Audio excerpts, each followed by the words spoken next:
mon passeport. Il est en civil. Naturellement, l'équipe a dit, aïe, pourquoi vous voulez vous demander le passeport? Mon téléphone est baissé là, donc c'est mes bagages que j'ai pu filmer, puisqu'on est venu avec nos chariots. Donc j'ai pu filmer mes bagages. Et automatiquement, je me suis dit que si je lève la caméra, les policiers peuvent voir que je les filme et là, ça ne sera pas bon. Donc j'ai coupé ma vidéo. La vidéo a fait 2 ou 3 secondes. J'ai filmé que mes bagages, j'ai renoncé à l'idée de filmer. Et c'est comme ça que j'ai coupé la vidéo. Les policiers, juste après ça, sont venus m'attraper, me tirer. L'autre a pris mon bras, l'autre a pris mon pied, l'autre a pris... Ils ont bloqué mon équipe quelque part. C'est là qu'ils m'ont tiré pour me faire entrer dans le bureau de force. Parce que moi, je luttais. Et pour me faire entrer de force, c'est qui va te parler, c'est chaud.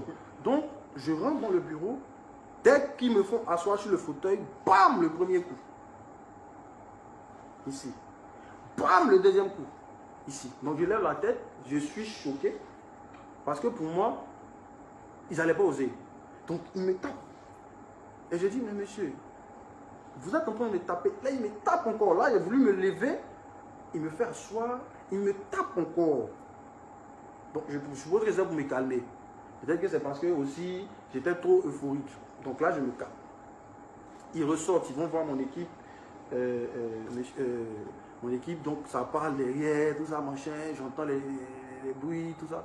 Moi, je suis dans le bureau, choqué d'abord pour cette première scène. Parce que je vous rappelle que c'est juste parce que le policier au comptoir, dans le box, m'a dit, monsieur, quittez là. Et comme il ne m'a pas parlé avec courtoisie, il m'a parlé désagréablement. Et je lui ai demandé, vous avez un problème avec moi, monsieur? C'est à partir de là qu'il est sorti pour me pousser. C'est ça qui nous a envoyé là-bas. Hein. C'est pas qu'on n'a encore rien fait. Donc, 10 minutes plus tard, ils me font ressortir. Si je me trompe, vous me dites. 10 minutes plus tard, ils me font ressortir. On me redonne les 3 téléphones que je mets dans ma poche. Donc là, je suis déjà fâché même. Je suis fâché. Je dis, mais parce que ce qui vient de se passer, c'est scandaleux. Donc, on se suit. On se suit avec mon équipe. Arrivé à l'ascenseur. On monte dans l'ascenseur. Je suis avec les policiers. Quand mon équipe veut monter, ils disent à mon équipe non. Que prenez les escaliers. Donc, mon vieux qui est là, il est en train de t'embêter pour dire non, on ne veut pas dire. J'ai dit, mon vieux, il faut les laisser. Il faut prendre les escaliers. On prend les escaliers, on arrive au premier. Quand on arrive au premier, ils font signe. Comment ça s'appelle, le commissaire adjoint, le monsieur Metz, un peu grand.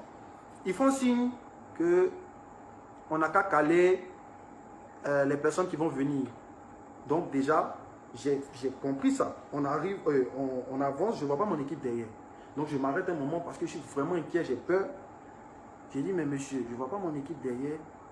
Il dit, tu seras le seul à répondre de tes actes. Tu seras le seul responsable, tu seras le seul à répondre de tes actes. Jusque là, je me demande bien quel acte j'ai posé. Parce que la seule chose que j'ai eu à faire, c'est de signaler, de dire, ah, il m'a poussé. Jusque là, c'est à moi qu'ils ont parlé comme un chien. Ils ont dit, monsieur, quittez là. C'est moi qu'ils ont poussé. C'est moi qu'ils ont brutalisé pour entrer dans le bureau. Et c'est moi qu'ils ont giflé. Donc, je ne sais pas de quel acte vous parlez. Bref. Donc, ayant toujours peur, je lui dis, mais monsieur, tout à l'heure, j'étais seul avec vous, dans un bureau, vous m'avez tabassé. Et je ne vois pas mon équipe me dit d'avancer, il va répondre au message. Je ne sais pas ce que vous partez me faire là-bas. Il dit, voilà ce qu'il a dit, il dit, il y a 1001 manières de te faire rentrer dans ce bureau-là. Donc, je te conseille de nous suivre, mon frère. Je vais suivre, ou bien, tranquillement, j'ai suivi le monsieur.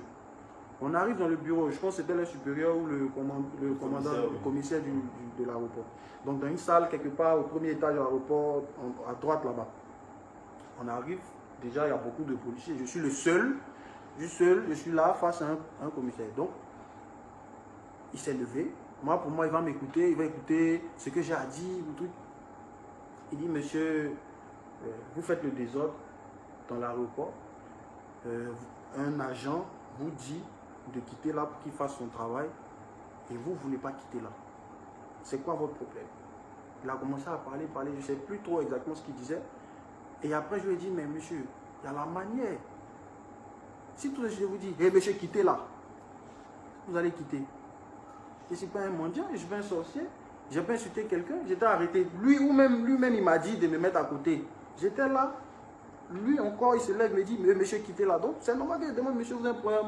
Encore là, si je l'avais insulté, on pourrait comprendre. Mais je demande juste, vous avez un problème, vous me parlez comme ça. Et il est sorti pour me pousser. Ça là, j'aurais pas dû dire. Parce que, après ça, monsieur le commissaire m'a envoyé des gifs célestes. Oui, il commence à me taper. Je parle un peu, il me tape. Il me pose question, je réponds, il me tape. Quand il ne répond pas, il me tape. Bon, je réponds, il y a un qui dit, mais tu ne vas pas fermer ta gueule. J'ai fait ma gueule, on me tape. J'ai dit, mais monsieur, c'est vous qui êtes censé me protéger. Qu'est-ce qu'il a fait en fait? C'est vous qui êtes censé me protéger. Et c'est là où le monsieur qui était en civil, qui voulait mon passeport au début, c'est là où il rentre dans la salle, ouais, dans le bureau. Et il dit, mais toi, je te connais, tu es un artiste, c'est KS Blue. Alléluia. Pour moi, c'est la libération. Pour moi, quand il a dit ça, ils vont se rendre compte en fait que, peut-être jusque-là, je n'ai pas parlé de qui je suis ou bien qui... Non, non, non, non. Moi, je suis juste un passager. Je veux signaler qu'il y a quelqu'un qui a poussé, quoi, c'est tout. Donc, pour moi, là, il va dire, ah, monsieur l'artiste, vous aussi, comment vous pouvez faire ça? Vous êtes un artiste comme ça? C'est là. Pour vous dire, franchement, c'est la partie qui m'a le plus choqué. C'est là où il a commencé à bien me frapper. Parce qu'il dit, c'est quelle musique qu'il fait? Ok. Après, il dit à son, je sais pas, son collègue, faites-le descendre, il va comprendre.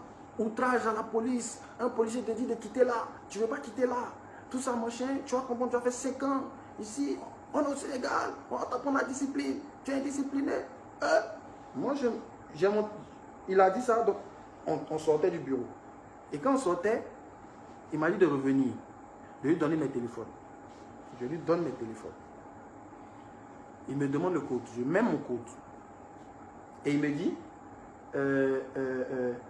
il a vu la vidéo. La vidéo, si vous vous rappelez, au début du direct, je vous ai dit qu'il y a un moment où j'ai voulu filmer, mais quand j'ai appuyé, j'ai vu que c'était une mauvaise idée, j'ai coupé la vidéo. Mais je n'ai pas eu le temps de supprimer, puisque après, bon, il y a eu tout ça. Donc, il a vu la vidéo où j'ai filmé mes bagages, j'ai essayé de les filmer. Et il me dit, ça c'est quoi? Je lui ai dit, monsieur, bon, on m'a demandé de rentrer dans le bureau. J'avais peur. Comme les agents commençaient à vraiment s'énerver, donc, naturellement, pour avoir des preuves au cas où il y a agression, j'ai voulu filmer. Par peur, pour me protéger, pour montrer une preuve que j'étais agressé. Vous avez osé filmer un agent en plein service. Bouh dans mon visage. Vous avez, j'ai dit monsieur, bouh dans mon visage. À un moment, je ne parlais plus, j'attrapais mon visage. Quand j'enlève, il me tape. Quand je lève, il me laisse. Quand je lève. Et donc, mais il n'y a pas eu de coup de poing. Il n'y a pas eu de coup de poing. Vraiment, il n'y a pas eu de coup de poing. C'était vraiment dans le visage, ici, sur la bouche, quelque part ici. Voilà. Mais je pense que c'est parce que quand même, j'ai coopéré. Si je m'étais joué les zélés, ça n'allait pas manquer de voir des gondos sur moi ou bien la lèvre pétée et tout. Bref. Donc quand il finit de dire ça, il dit à son collègue, faites-le descendre, il n'a qu'à attendre. Le premier vol qui vient pour Abidjan, le remet dedans, le rapatrie, il va retourner dans son pays, il va comprendre. Donc, le monsieur avec qui je suis, on se suit. Et il lui fait comprendre que si je fais quelque chose de bizarre, leur donne l'autorisation de me casser la figure. Bon, les amis, mine de rien, je cherche encore là où peut-être j'ai dû faire quelque chose de travers. Je cherche, mais je ne vois pas.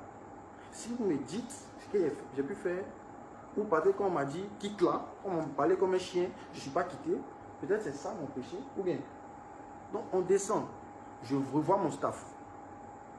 Bon, traumatisé, choqué, parce que je ris aujourd'hui, mais c'était traumatisant quand même. Je revois mon staff et mon manager m'approche, petit, c'est comment? Parce que ceux qui nous ont invités, ils sont